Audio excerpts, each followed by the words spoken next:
역사상 가장 위대한 투자자 중 한 명이면서 세계에서 가장 부유한 5명 중에 한 명인 워렌 버핏이 공식적으로 은퇴를 발표했습니다. 투자 세계의 교과서 같은 워렌 버핏의 투자 철학, 그리고 그의 리더십에 대한 이야기를 준비했습니다.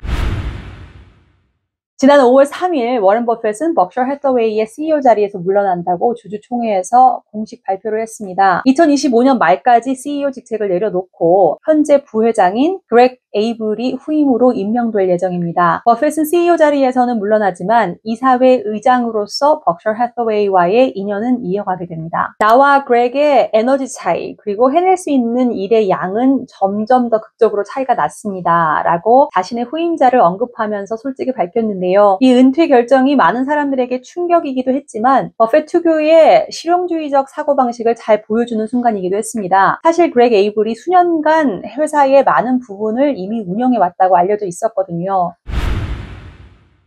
1930년 미국 네브라스카주의 오마하에서 태어나 올해 95세인 버핏은 어린 시절부터 사업과 투자에 뛰어난 관심과 재능을 보였다고 합니다. 11살에 이미 첫 주식을 구매했고요. 고등학교를 졸업할 때는 이미 수천 달러를 벌고 있었습니다. 13살에는 첫 세금 신고서를 제출했고요. 콜롬비아 대학에서 벤자민 그레이엄의 가르침을 받으며 가치 투자라는 자신만의 철학을 다졌습니다. 그의 투자 철학은 매우 단순하면서도 깊이가 있었는데요. 그는 기업의 가치를 철저하게 분석하고 그 가치보다 낮은 가격에 거래될 때 투자하는 방식을 고수했습니다. 1965년 버핏은 어려움을 겪고 있던 섬유회사 벅셔 해서웨이를 인수했고 이 회사를 단순한 투자 지주회사에서 세계 최대 복합 기업 중 하나로 변모시키는 데 성공했습니다. 그러면서 코카콜라나 아메리칸 익스프레스, 애플 같은 기업들에 대한 장기 투자로 막대한 부를 축적하면서 투자자로서의 명성을 쌓아갔습니다. 워렌 버핏의 투자 수익은 연평균 20%가 넘는다고 합니다. 만약 1965년에 벅셔 해서웨이에 $1,000를 투자하셨다면 오늘날 3,600만 달러가 되었을 것입니다. 이런 성과로 워런 버핏은 현재 세계 5번째 부자로 불릴 정도로 엄청난 부를 축적했습니다. 오늘날 벅셔 해서웨이는 세계 최대 규모의 기업 중 하나가 됐죠. 자회사들이 많은데요. 자사명 옆에 벅셔 해서웨이 컴퍼니를 반드시 붙이는 관행은 그만큼 그 브랜드 자체의 무게와 정체성을 강조하는 의도로 해석됩니다.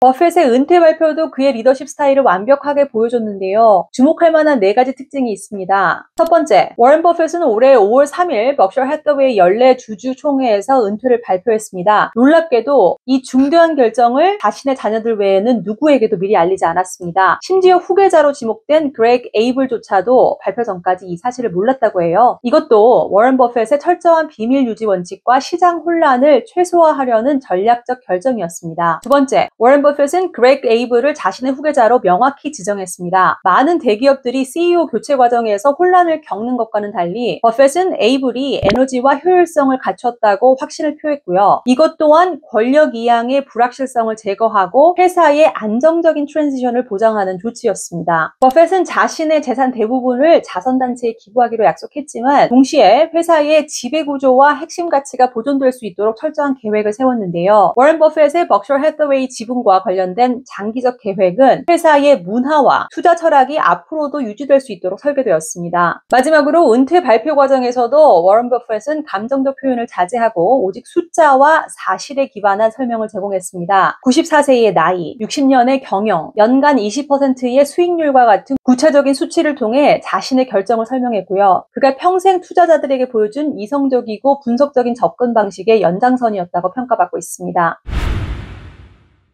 당신이 이해하지 못하는 사업에는 투자하지 마라. 다른 사람들이 탐욕스러울 때 두려워하고 다른 사람들이 두려워할 때 탐욕스러워라. 이게 워렌 버핏의 투자 철학의 핵심입니다. 버핏은 닷컴 버블 시기에 기술주 투자를 피했고 2008년 금융위기 때는 과감히 투자를 단행했습니다. 최근 버핏은 향후 20년 내에 주식시장에 큰 하락이 올 수 있다고 경고했는데요. 이런 위기 속에서도 버핏은 장기 투자 전략에 대한 확신을 가지고 있고 투자는 지속적으로 회복하는 능력을 가진 기업에 집중해야 한다는 흔들림 없는 투자 철학을 보였습니다. 본인의 은퇴 역시 철저한 계획 가운데 이뤄졌는데요. 그는 오랜 기간 자신의 후계자를 준비했고 현재 부회장인 그렉 에이블이 CEO로 그의 아들인 하워드가 이사회의 의장으로서의 역할을 맡을 준비를 했습니다. 또한 버핏은 부는 사회로 환원되어야 한다는 그의 신념, 그리고 그 신념이 기부서약으로 이어졌는데요. 이 기부서약, The Giving Pledge라는 게 전 세계 억만장자들이 재산의 절반 이상을 기부하도록 장려하는 캠페인입니다. 이 캠페인을 시작한 사람이 바로 빌 게이츠와 워렌 버핏입니다. 대단하죠? 내가 가진 모든 것을 잃어도 가장 소중한 자산인 평판만은 지키겠다고 자주 말했던 그의 성실함과 겸손함이 전 세계 투자자들의 존경을 받고 있습니다. 워렌 버핏은 세계 최고 부자 중 한 명이라고 말씀드렸는데요. 집은 1958년에 구입한 같은 집에서 계속 살고 있고요. 매일 아침 맥도날드에 가서 브렉퍼스트 메뉴를 먹으면서 콜라를 마신다고 합니다. 이번 주주총회에서 버핏은 세계를 향한 마지막 메시지를 전했는데요. 미국의 보호 무역 정책, 특히 트럼프 대통령의 관세 정책에 대해 비판적인 입장을 분명히 밝혔습니다. 무역은 결코 무기가 되어서는 안 된다라고 했고요. 다른 나라가 잘 살게 되면 우리가 손해를 보는 것이 아니라 오히려 함께 성장하고 번영할 수 있다라는 강력한 메시지를 전했습니다. 이 발언은 단순한 경제 논평을 넘어서 워런 버핏이 평생 지켜온 철학과 맞닿아 있습니다. 경쟁보다는 협력, 단기 이익보다는 장기적 성장을 중시해 왔는데요. 그래서 이번 발언은 은퇴를 앞둔 워런 버핏이 후대에 남기는 마지막 조언처럼 많은 사람들에게 큰 울림을 주고 있습니다. 인생에서 가장 중요한 투자는 자신에 대한 투자입니다 라고 말한 이 94세의 지혜로운 투자자는 앞으로도 오랫동안 우리와 함께 할 것 같습니다. 지니어스 비즈니스 채널에서 다루기 원하는 컨텐츠가 있으시면 댓글로 남겨주시기 바랍니다.